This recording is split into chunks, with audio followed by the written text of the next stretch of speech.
Hi there, I'm David Wilcock and I'm bringing you a very interesting announcement today. This video is talking about the very real possibility that in the year 2020 that secret space programs will be declassified. We have a convergence of information coming together that all is pointing in this direction. Unfortunately, one of the ways that this is happening is my former insider, Peterson, did pass away. This happened in July of 2019, and it was a very sad thing for all of us. Peterson was widely regarded as the most genius inventor in the history of the military-industrial complex.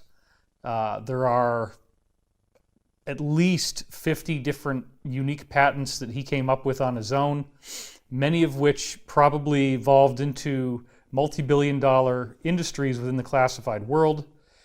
We have all kinds of amazing stuff that he's done.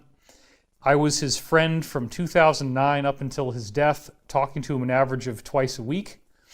And I also met many other insiders through Peterson who I am still in regular contact with. I originally taped video back in July to commemorate him and to basically give him what I felt to be a fitting tribute. And I also now am including in that video the last interview that Pete and I had.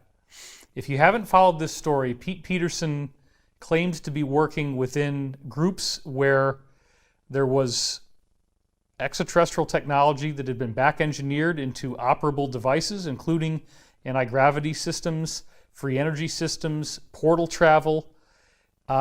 This sounds crazy to someone who isn't familiar with this. However, when you get into the world of Peterson and what he taught us, this is not crazy, this is very real. And over the years, I have been to, for example, the Disclosure Project led by Dr. Stephen Greer. I was there on May 10th, which was a closed executive summary briefing for members of Congress and invited VIPs, of which I was one. And that was because I had gotten onto the Art Bell show prior to that time and had been on there twice, actually, before this Disclosure Project event happened in 2001. There were 39 insiders there talking about the idea that UFOs are real, and I happened to meet almost all of them, everybody that I really wanted to target. At some point, I was able to get them alone, talk to them, introduce myself. And so those 39 insiders are just one small part of what has happened. There's a lot of people who have spoken to me over the years, in some cases exclusively. And I have a unique ability to be able to remember what people tell me on many, many different subjects. And so when enough different people say the same things and they don't know each other, and I've never publicized it online, you start to become a lot more compelled about the reality of what they're saying.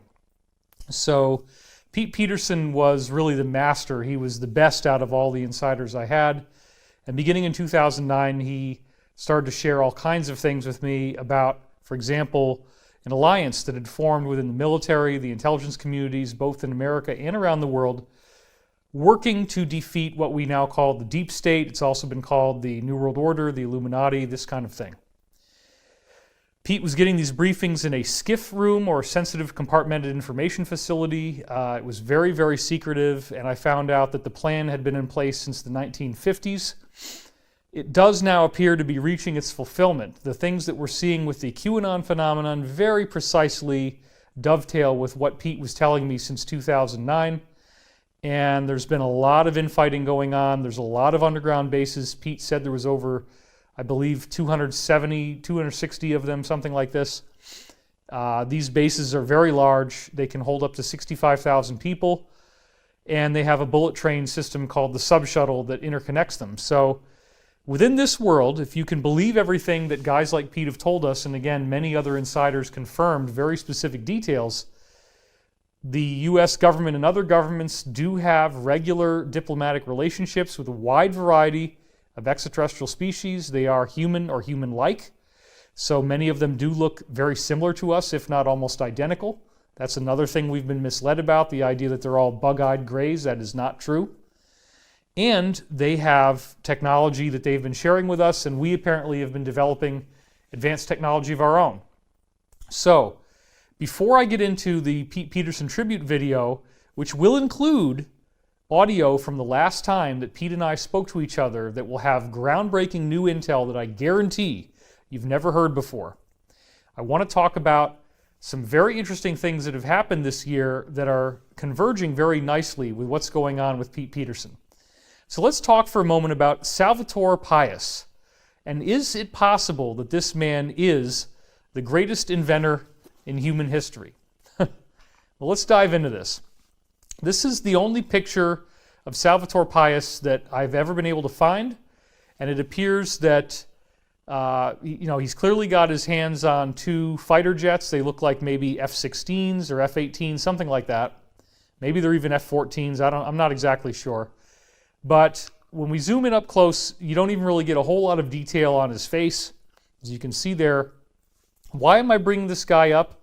Because in one fell swoop, he patented this. What you're seeing here is called a HAUC. That stands for HAUC, Hybrid Air Underwater Craft. That's right. They're saying in these patents that were filed and publicized this year by the U.S. Navy that they have a craft that generates anti-gravity. And they're saying that this craft flies equally well through the water and the air and space. A hybrid air underwater craft, or HAUC.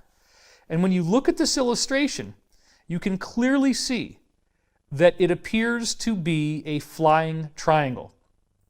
Now, he goes into a lot of detail in the patent about how this works, and it is essentially a two-hull design. There is an inner hull, and then there's an air cavity, and then there's an outer hull. Within that air cavity, they say there is argon gas, and that suggests very strongly that this craft is using technology from Kenneth Shoulders, something that Pete Peterson talked to me about at great length. Kenneth Shoulders described charge clusters, or EVOs, exotic vacuum objects, very tiny areas of force that have an unusually large amount of energy, much higher than is supposed to be possible within such a small space. These charge clusters can repel gravity, and they also have enormous amounts of energy, and they are formed by directing a high-intensity electrostatic charge down a needle to a tip of a point. And if you do that within an argon gas, then what you end up getting is a much higher likelihood for these charge clusters to form. So within this two-hull ship design, you have that hollow cavity where you can form your charge clusters, and then you simply direct where they need to go. So this is an operational anti-gravity machine, and it obviously is very similar looking to what we've heard about with the infamous TR-3B flying black triangle, or other code names for it that you might have heard, like black manta, this kind of thing. The idea here is we're not talking theoretical speculation anymore. We're talking about an actual patent filed by Salvatore Pais with the U.S. Navy. And as we're going to see here, the story gets very interesting. On August 2nd, 2019, the Chief Technology Officer for the United States Navy, Dr. James Sheehy, confirmed that the HAUC is an operable device. Now, that is a very important distinction. This is Dr. James Sheehy. Let's read now about how this came into being. This is a link from The Drive, which is a military publication, and it says, in these patent documents, the inventor Salvatore Pais, Naval Air Warfare Center Aircraft Division's patent attorney Mark O. Glutt, I bet you that was a fun name to have in high school, and the U.S. Naval Aviation Enterprises Chief Technology Officer Dr. James Sheehy all assert that these inventions are not only enabled, but operable. Now again, The Drive is a respectable mainstream media publication that dives deep into issues from the military that the regular media might not cover, but this is definitely a reputable, accredited media entity for news coming from the military. And they're saying right here that this is an operable technology. That is a very important distinction. Let's keep reading. To help me understand, this is the author of the article, what that term may mean in these contexts, I reached out to Peter Malinek, a patent attorney, and I looked him up. There's several guys with that name, so we're not going to use a picture because I don't know who it is, which one of them. Anyway, Malinek informed me that the terms operable or operability are not common in patent applications, but that there is little doubt that the use of the term is meant to assert to the U.S. Patent Office that these inventions actually work. Now that is phenomenal, because what we're seeing here is that the Navy has certified that what they've already patented is an operable device. And if you read these articles, they make it very clear that their principal concern is that they not be swept out from under by other countries like China, because if China were to patent this type of technology first, then the United States military would have to be paying China every time they use it. So there's an incentive.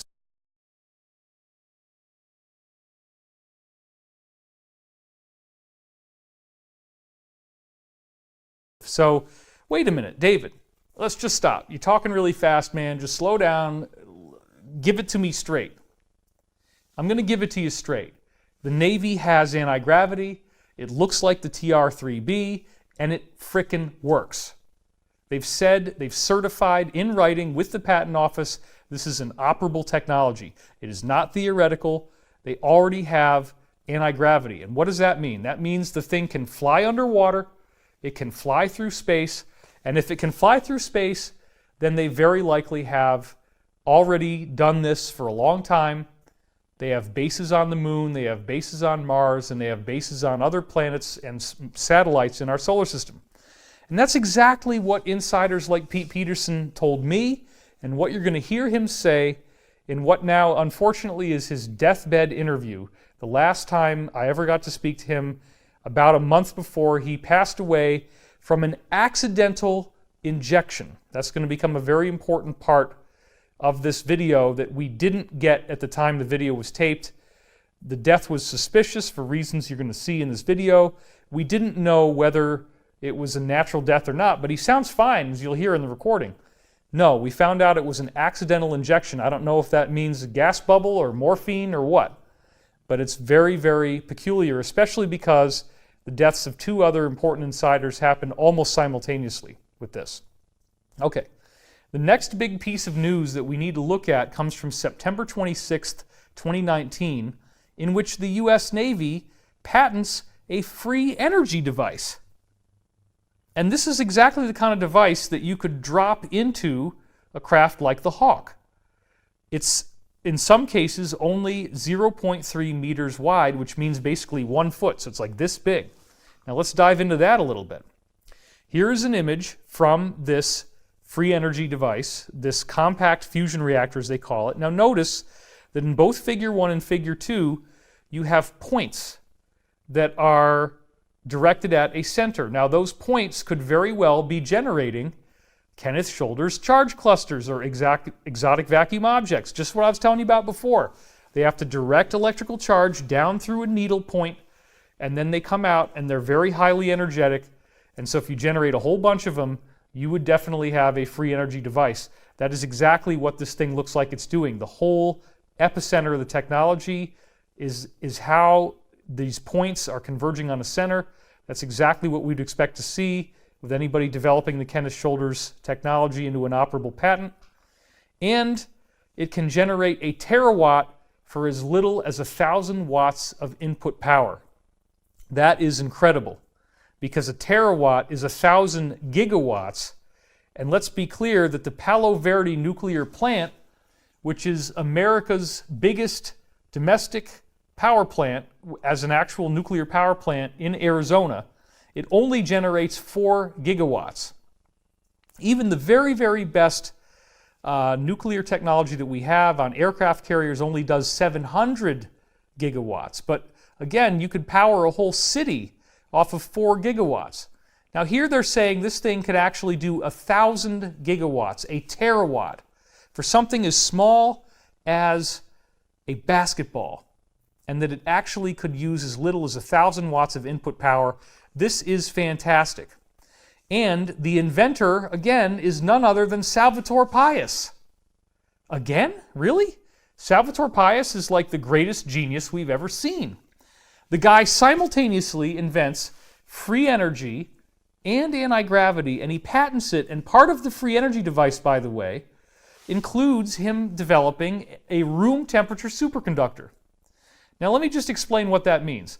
Why does your computer get hot? Your computer gets hot because whether the electricity is going through copper or whether it's going through silicon inside the chip, it's hitting these molecules, and when it hits the molecules that shouldn't really be in there but they're in the way, the molecules generate heat, right? So your processor gets hot, your laptop starts making that fan noise sometimes. That's because you don't have a superconductor. If you do have a superconductor, it doesn't generate any heat at all. So this is a phenomenal breakthrough for computers. They could become much more powerful because they're not going to generate heat anymore. And it has all kinds of other applications because it has been discovered that when you run current through a superconductor, that it becomes very capable of levitation. So you can do levitation with a magnetic field and then a superconductor if you have, like, for example, you cool it down and you can get this thing that you've cooled in dry ice and you spin it around. It's going to be a great anti-gravity demonstration. I've actually done that in a science lab for the History Channel show Ancient Aliens, which I'm a regular on. So we're here for Ancient Aliens doing a demonstration of quantum superconducting levitation. And what we have here is superconducting ceramic discs that are actually going in, they're moving over neodymium magnets, and they've been cooled with liquid nitrogen that he had right here. And so you're actually seeing a very interesting and amazing levitation effect. So James, could you just, I know you're holding the camera, could you tell us your name and your website and everything? Yeah, my name is James Lincoln, and my website is physicsvideos.com. And if you want to email me, it's james@physicsvideos.com. And this product comes from quantumlevitation.com. It goes right over your finger, as you can see right there. We've had a lot of fun doing this demonstration today. It is truly a remarkable thing to see and to get it all going out there like this. We've had a lot of fun doing this today. And that show is now running all day Friday and all day Saturday on History Channel, which is really amazing. I don't know if there's any other show on TV that's doing that right now, so I'm getting recognized everywhere I go. That's part of my life now, but I'm happy to be doing this video. So, Salvatore Pais, what about that name? What is this?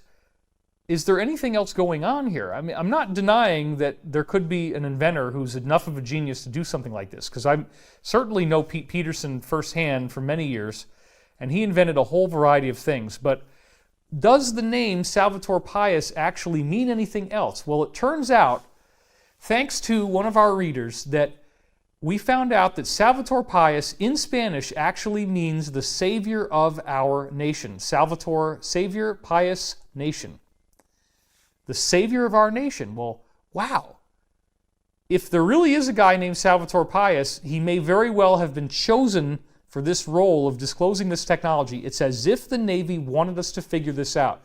They left us a trail of breadcrumbs. The idea being that it will save our nation to declassify this technology, which they've already asserted through their chief technology officer is operable.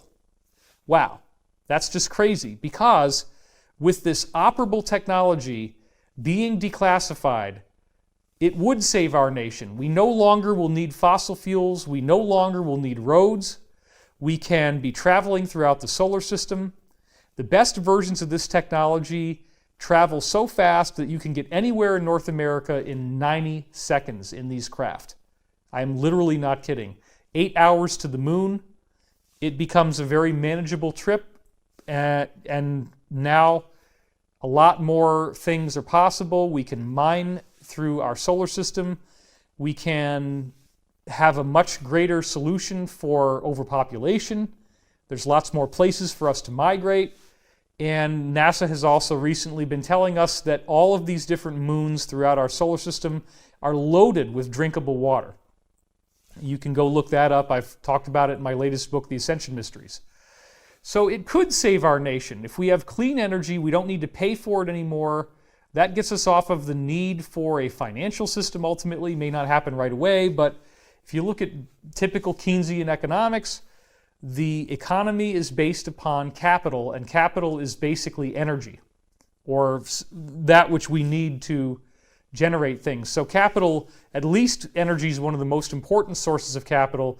If you eliminate the need for paying for energy, you are freeing up incredible economic prosperity like nothing we've ever seen before. It is amazing. So Salvator Pius, how about that? The savior of our nation. Now the next thing I want to alert you to really briefly here is that on November 11th, 2019, which incidentally is 11/11, the enigmatic QAnon posts confirmed Project Looking Glass. That also really caught my attention because I've been hearing about this going back for a long, long time. I got briefings on it from the book Alien Contact by Timothy Good. The original insider from 1989, Bob Lazar, was talking about Project Looking Glass. He saw documents on that.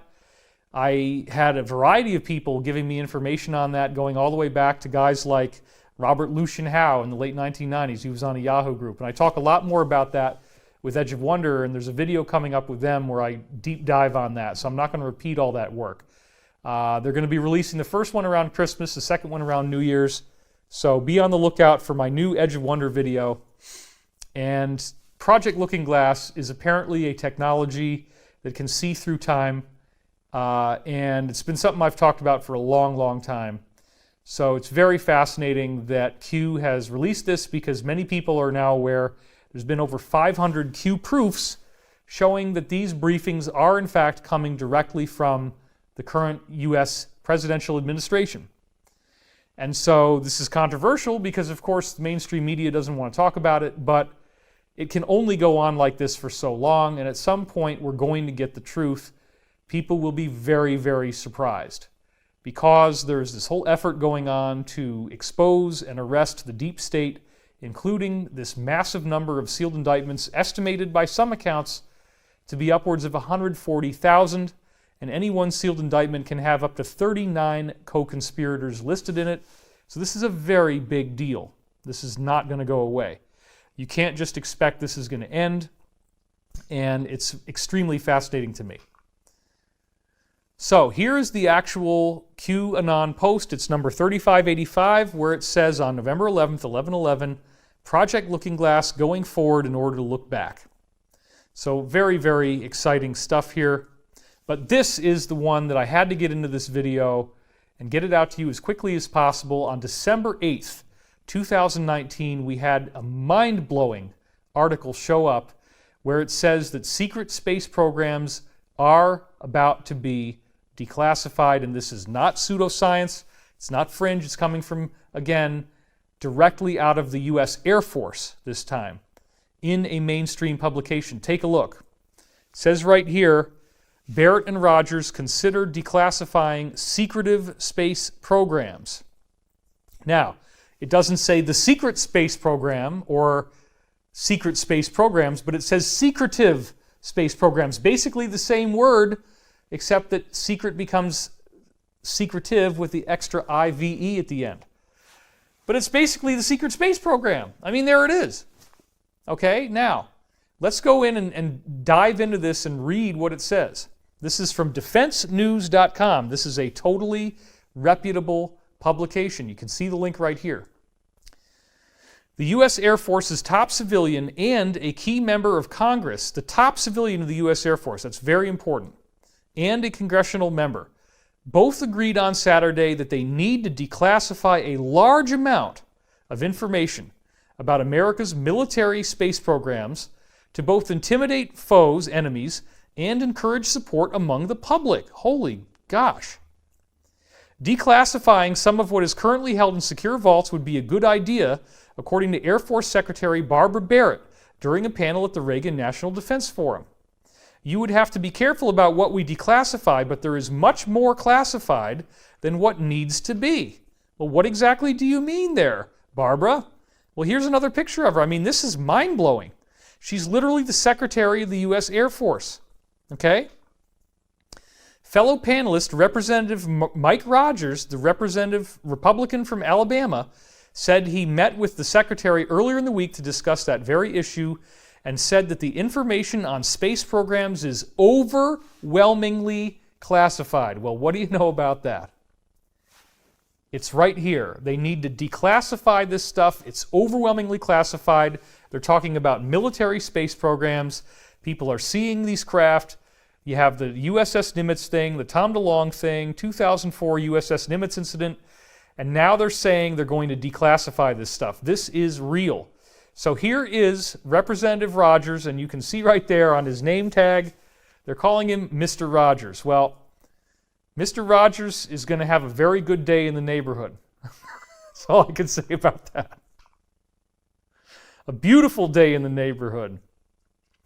For Mr. Rogers, notice they didn't put the Mr. in there, that overclassification is one of the reasons it's been so difficult for him and others to build support both in the public and with other members of Congress for a Space Force, a sixth branch of the military under the Air Force uniquely focused on space as a war-fighting domain. Well, there you have it, the Space Force. We've been wondering, well, if it's a sixth branch of the military, and that means soldiers are going to be going there, well, how do soldiers go to space? Because supposedly all we have right now is this X-30 or X-37 craft, right? It's sort of like the space shuttle. They've decommissioned the space shuttle. We don't have any presence in space. So what's all this classified space program stuff? There's a lot that they apparently are getting ready to declassify. So this is history in the making. This is very real. And the Space Force could be telling us that they're getting ready to recruit people to fight in space, to fight wars in space. Well, this is exactly what you're going to hear Peterson talking about, that we already have bases on the moon, we already have bases on Mars, and you will actually hear him say, we are fighting the Draco. So he has confirmed in his deathbed interview the same stuff we're hearing from Corey Goode, the same stuff we heard from William Tompkins, the same stuff we've heard from other insiders as well, that there is apparently a reptilian-looking humanoid race that is very nasty. And let's go on with this now, because there's more to see. As members of the Armed Services Committee and the Defense Appropriators, we get it, but we have to have our other colleagues in the Congress be supportive of us making the changes we need and delving the financial resources that we need into this project. It's not going to happen until they understand the threat and the dependence that we have. Well, that's very, very key, because he's saying there's a threat. And he's also saying there's a dependence. We depend upon this technology to handle whatever this threat is. Okay, so again, the idea of the Draco, the idea of extraterrestrials that are negative, this might all be part of what's getting ready, and that's exactly what you're going to hear from Pete Peterson. And I don't think that can happen until we see significant declassification of what we're doing in space, what China and Russia are doing, and how space is in their day-to-day lives. Unbelievable. Once Americans have access to that currently classified data, they will throw their support behind a Space Force, he concluded. The lack of an understanding really does hurt us in doing the things we need to do in space. Well, what is the lack of understanding? What is the threat? And why would the American people fully throw their support behind the Space Force? Obviously, this is very exciting stuff. Let's keep reading. There isn't a constituency for space, even though almost everyone uses space before their first cup of coffee in the morning. Well, that's because of the internet. The two declined to say how much of the black space portfolio could move into the public, nor when these changes would start happening, but Barrett pledged that it would be a focus for her office moving forward, a sign that progress could come during the year 2020. America is the best there is in space, yet as we watch the trajectory of potential enemies, we see the relationship is changing. America is also the biggest user of space, she said. Our way of life is more dependent on space than any other nation's, and our capability in space was predominantly built at a time when we thought space was a benign environment. She's talking about trajectory of potential enemies. We used to think space was benign, that the American people will fully put their weight behind a Space Force, that there's a massive amount of stuff that's been classified that they want to declassify. And then in the very next day, on December the 9th, Benjamin Fulford, who's been an insider source I've been looking at for a long time, confirmed from his Pentagon insider that this intel is accurate. Now look at this. This is the quote from the insider now. With Boeing against the ropes, the U.S. Air Force is preparing to declassify the secret space program to shake up the military-industrial complex and generate support for a space force. Wow. With over 140,000 sealed indictments, the Department of Justice Inspector General is releasing its long-awaited report to crush the impeachment circus. So whether you agree with this idea of impeachment or not, it is very bizarre how quickly it's being shoved through. It's as if somebody has an urgent deadline, and if you've been following the work that I do, then you'll know there is a FISA report coming out, 500 pages long, apparently very damning to the deep state, and they are trying to get this impeachment done before that. What is so fascinating is that Pete Peterson in this interview says that the key consideration is if we can make it to the year 2020 without the president being impeached, then we get declassification and disclosure. Now this is from a recording I made in June, and all of this stuff is reaching ahead now. So without further ado, I want to bring you this groundbreaking interview with Pete Peterson, which I summarized in this tribute video that I shot back in July in a beautiful location in Colorado. And I'll add one more thing, which is you might actually see the infamous Sasquatch in the forest. So be on the lookout for that. I like to have a little bit of fun with this. It's not all just so serious and somber. And I want to thank you for watching. This video is sponsored by the Wilcock Foundation, which is our 501c3. Hi there, I'm David Wilcock, and we hiked up to 10,000 feet altitude. We didn't hike the whole 10,000 feet, but it's a lot of work getting in here. And it's raining. But you know, we got to keep this show on the road. We're in a very beautiful place here. You see the mountains and the lake and the trees. And I have a very sad announcement to make. You may have already seen this in the title of the video, but Pete Peterson has died.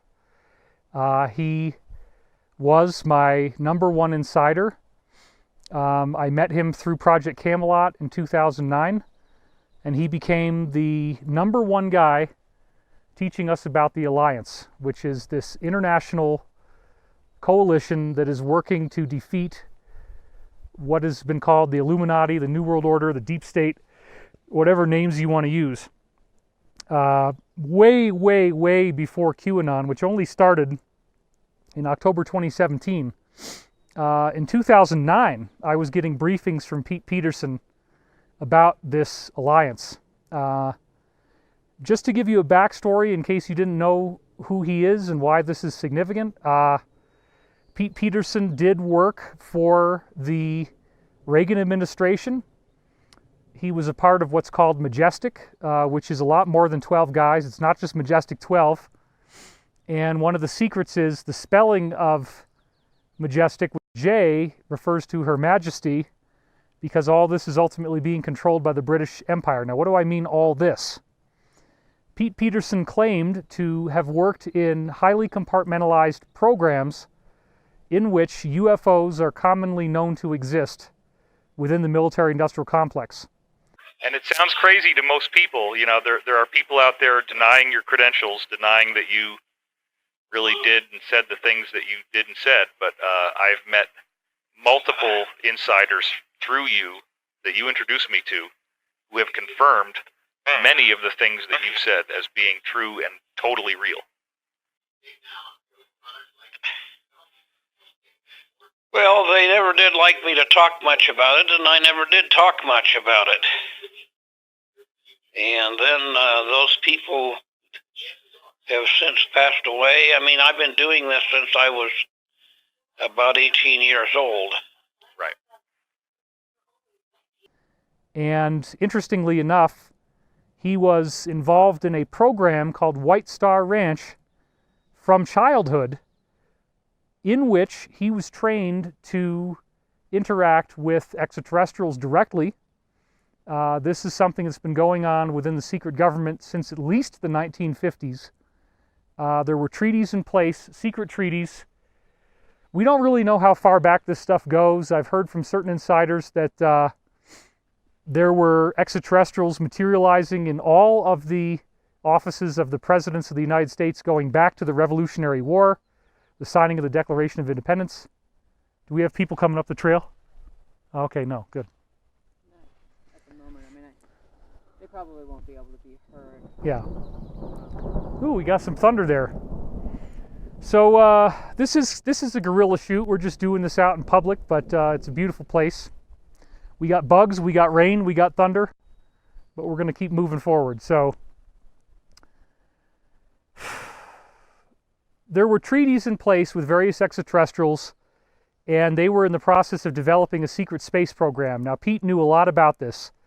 Pete worked with the actual individuals in various alphabet soup agencies that were doing this stuff. He got to meet firsthand with extraterrestrials, and they taught him how to develop anti-gravity. They didn't like working with adults. They preferred children because children didn't have this kind of mental interference of anger and stress and depression that they disliked so much. So anyway, Pete came out to the open in 2009. He had worked for the Reagan administration. He became their top advisor on classified technology. Now we're really getting some rain here. This is crazy. It's a little bit of hail. The trees and then come back. Well, The trees will be pretty protected. we're doing fine. I think unless I really get saturated, we'll keep going.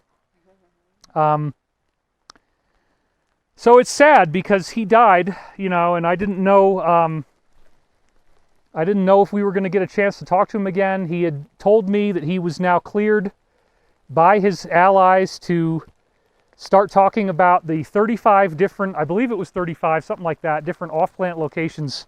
Yeah, this is crazy. We're getting dumped. Yeah, this is crazy. We're getting dumped.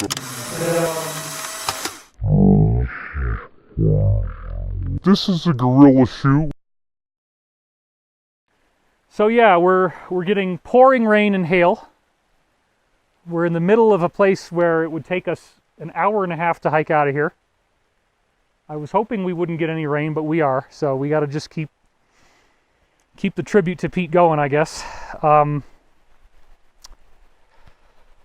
So the White Star Ranch thing was interesting. They brought him in as a young kid, and they started to have him intern with all these different scientists.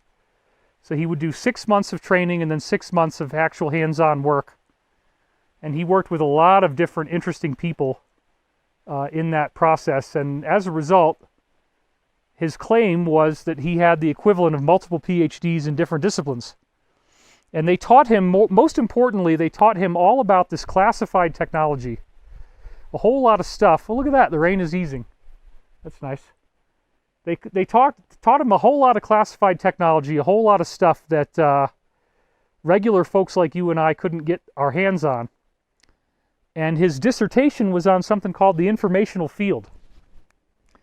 So one of the things that was so interesting, when we went out there in 2009 to interview with Pete for the first time with Project Camelot, he was really amazed because I was talking about something called the source field, and I was putting that book together, and I had lots and lots of information that paralleled his very nicely. And in fact, when my source field book came out, a lot of his colleagues in the DIA and other places said that they had never seen anybody nail so much of this classified science in a book before. And again, you know, people say David has no evidence, but you look at source field investigations, it's got 1,000 academic references. You look at Synchronicity Key, it's got over 700. And then the third book, I believe, is over 400. So Pete Peterson told us so much stuff. One of the things that was really intriguing was that there was apparently a facility being built around the White House for 35 different races of extraterrestrial beings that they are apparently getting ready to introduce us to at some point in the future. Okay, we got more interference, but it is now not raining, so let's just make sure they don't steal our stuff. Okay, they're just down there. Yeah, let's go back to our other shoot location now that we've lost the rain. Well, maybe you can just pick up. You know the reason.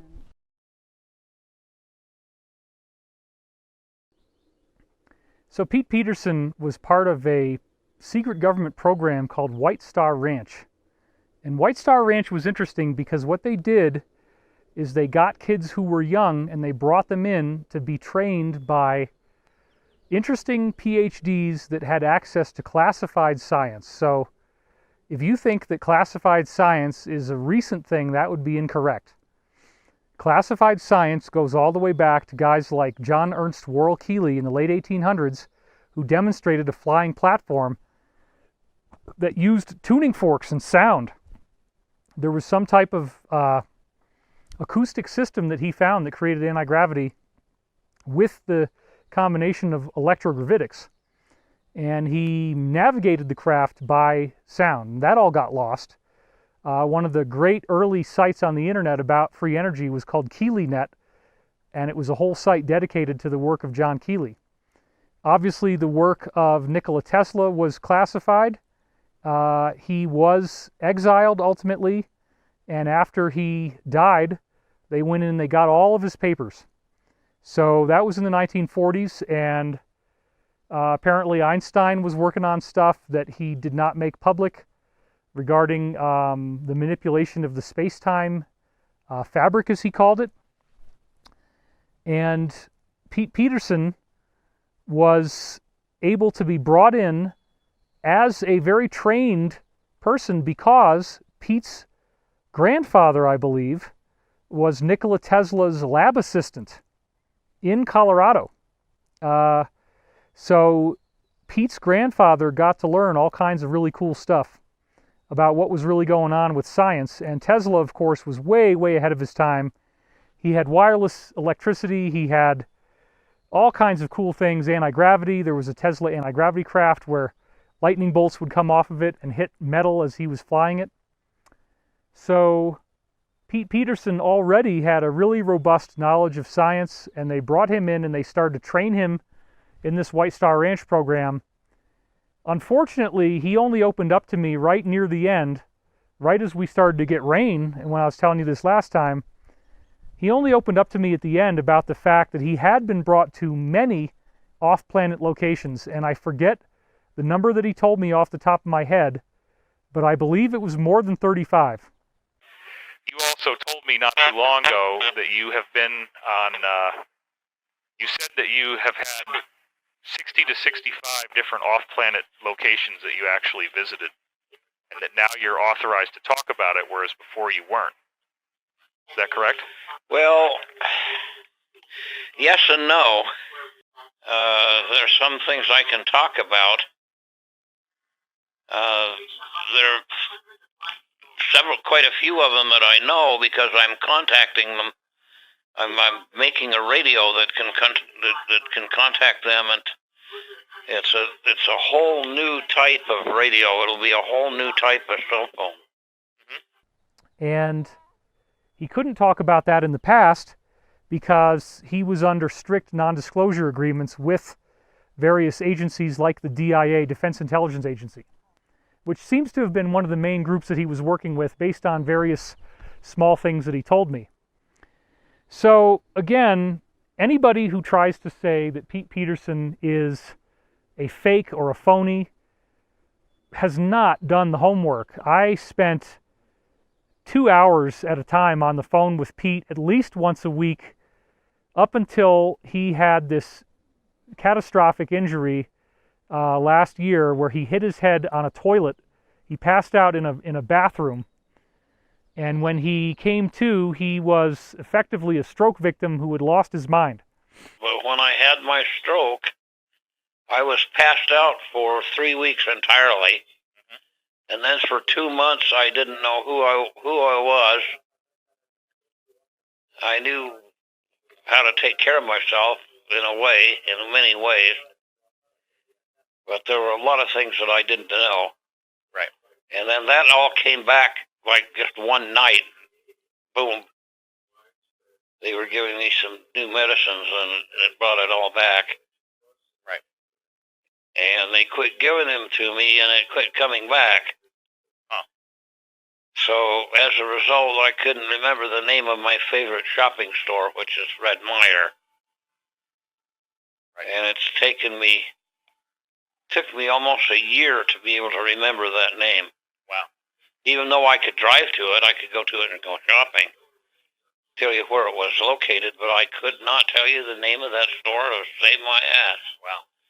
And interestingly enough, his mind came back after, I think, like 6 months. And during that time, during those 6 months, I'd spoken to him a couple times, and he was in a delusional state of consciousness. He was saying really bizarre stuff, talking about fishes and aquariums. He was on some weird fish trip. So it's been a long road here with Pete, and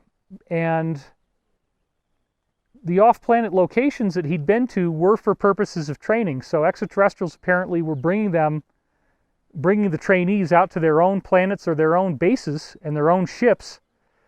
And it was a really interesting reveal when Pete finally let me know this, only after he had recovered from his stroke. And he had said that this is something he had just told me, that if this had gone down within the next 6 months, all the D-class stuff that's getting ready to happen, if we could make it through the next 6 months, he was going to be able to talk about anything he wanted. All right, well, let me get together with Uncle and see what I can and what I can't say. Okay. That sounds good. But I think I'm going to be able to say a lot within 6 to 8 months. I'll be able to say everything. Really? Why 6 to 8 months? That's what it looks like. That's what it looks like. If Trump re-wins the election, I'll be able to talk about anything. Wow. Okay. And as much as, all this stuff that's going on Trump, daily, you got all the damn shows are like half plus, positive for Trump and half negative. Right. All the news shows. Right. And the news shows have to admit that there's stuff that they had that was negative for Trump, and this Russian thing and all that stuff, all absolute bullshit. Yep, that's true. He spent like $400 million revamping the military base we have at Guantanamo Bay in Cuba. Right. Which is a military prison. Right. Yeah, I know. He's revamping that to put all the banksters and gangsters into prison. Right. And I'm telling you this right now in July 2019. So basically, what Pete was getting from his insider briefings was that by 2020, he would be able to share any information that he wanted to share. He could say anything he wanted to say. It was all going to be accessible to us. So we were really looking forward to that. They were fixing up his teeth. They were getting him ready for some kind of public debut. And he had given us so much information. He was the main insider contact teaching us about the Alliance. So let's talk about that a little bit. Pete went through all this White Star Ranch training, and he is one of very, very few people you would ever actually find. We've had LARPers try to say this, but it's very, very rare that you would actually have somebody work for the CIA and the NSA and the DIA. Nearly impossible, okay? But that did happen in Pete's case, which is one of his very unique aspects. And in the course of Pete's many different intel experiences, he got to see a lot of interesting stuff. Pete did go to Antarctica, and he went down to the mothership that was down there. Some of the best information that we have on that Antarctic mothership is from Pete. It was gigantic in size, and it had many, many other ships in it that were smaller in size. The smaller ships looked like the Vimanas that we hear about from the Hindu scriptures, and specifically, they looked like things like the stupas that you see in the Tibetan Buddhist literature. So that is an interesting thing. He talked about how the motherships had mouths on either side. We're getting interference again. I'm sorry about that. It's unavoidable. There were mouths on either side, and the smaller ships would come in, and then there were they would have little holding dishes for them, actually. And then there was like a conveyor belt. So whatever ship it was that needed to land would come on this conveyor belt, and then it would all rotate around inside. The ships were fascinating. The mothership that he saw in Antarctica was fascinating. They discovered, apparently quite by accident, that you could sing to it. You could sing to the hull of the ship. And depending on singing to it or talking to it, it would actually change form. And one of the things they discovered that it would repair itself. So after the ship had crashed, as they started to melt off the ice, he talked about how they took these huge bags of water and then they would boil the water with very high intensity microwave beams. So they drop the bags and then they boil them on the way down, and that's how they'd melt out the ice to get into an area they wanted to get into.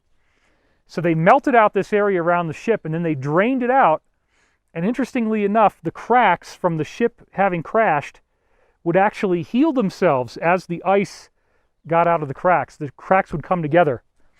So they found out that everybody inside the ship had their own room, and that the room had an area that was terraformed to appear like it's the outside. So you actually had grass, you had land, you had fruit trees, and then they had this artificial kind of holodeck thing that made it look like you were outdoors. So talk about AAA accommodations, 5-star, 7-star hotel inside this mothership.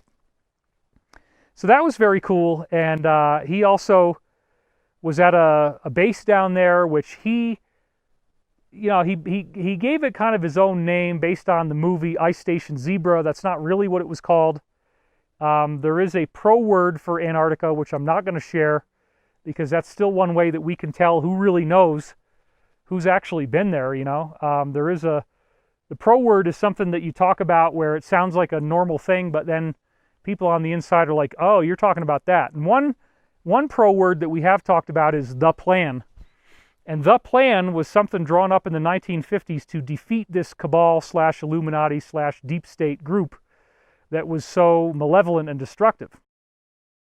So the Antarctica stories alone are quite fascinating, and I do have another insider that Pete introduced me to who also has been there and has experienced many of the same things.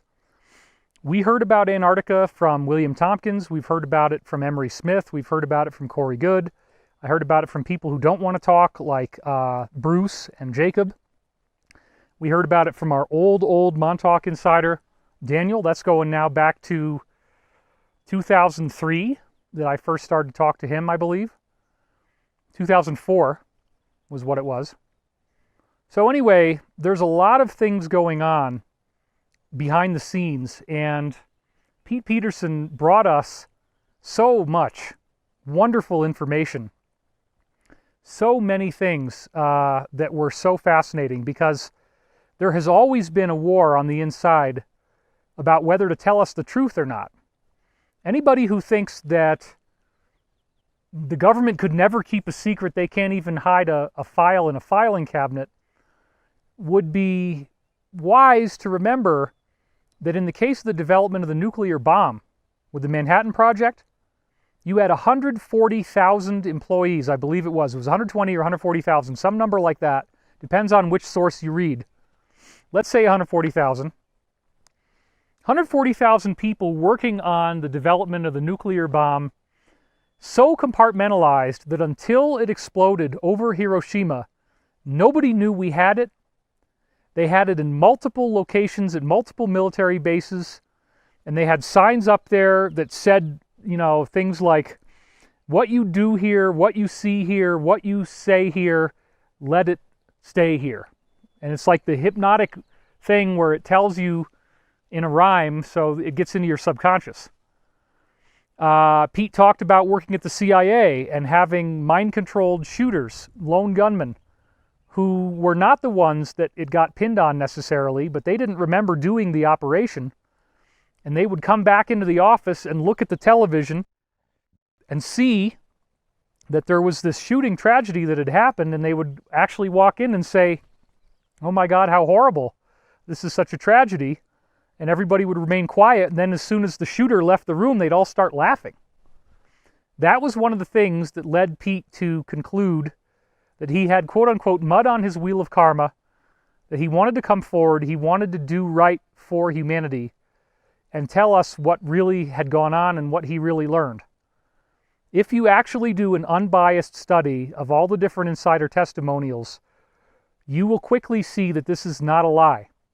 So when we have the authorized partial government disclosure going on through Tom DeLonge, through the To the Stars Academy of Arts and Science, in which they're focusing only on this 2004 USS Nimitz incident, where you have these tic-tac looking UFOs that fly over the USS Nimitz. And we already know that during the initial launch where they were trying to raise money, they had a picture of a helium balloon that was the number 1 in a Mylar balloon that was made out of silver, and they portrayed that in their fundraiser as if it was a tic-tac UFO. Now, I'm not an expert on this, but it stands to reason that that could be construed as investment fraud, because they were portraying that as a picture of this UFO that they were talking about, and now you can't find the video anywhere. They scrubbed it off the internet. So they've already gotten caught in that, and they tried to raise a lot of money, but they only got $1,026,000. So when you have to put in your social security number and you have to do all this crazy stuff and submit to a background check just to invest $200 in this venture, people weren't too keen on that. So that's kind of like what we're seeing now is the restriction of free speech on the internet. We're seeing it like crazy. I wrote a whole book on this called Declass, and I highly recommend going back and reading that. It's 6 sections long, 53,000 words, 180 pages. It is a book.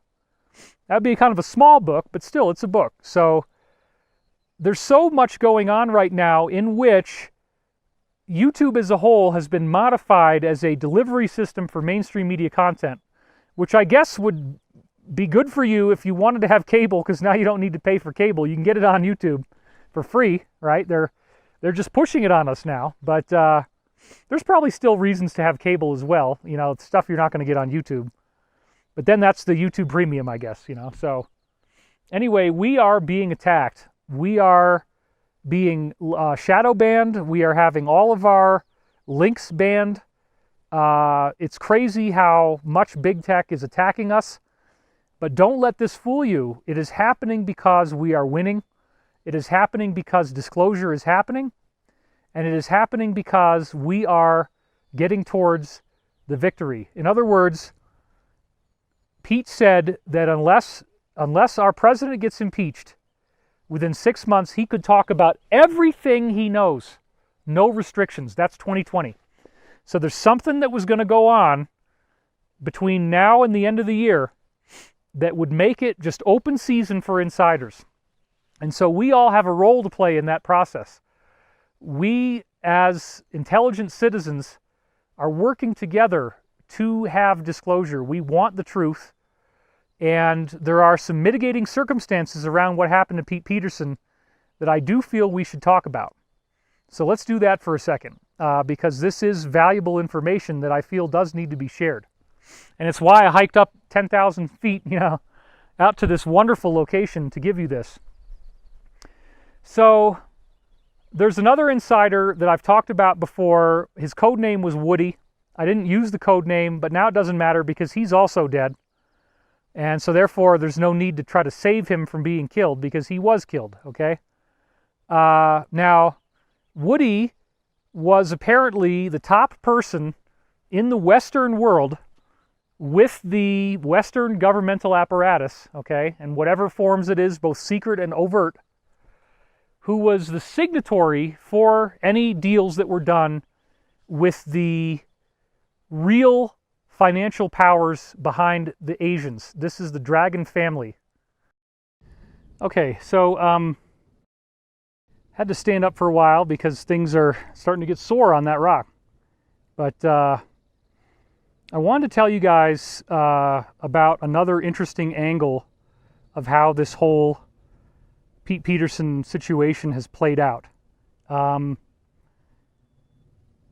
It's important for me to note this, that first of all, let's look to the QAnon post from July the 9th. And on that post, it says, "Gold shall destroy Fed."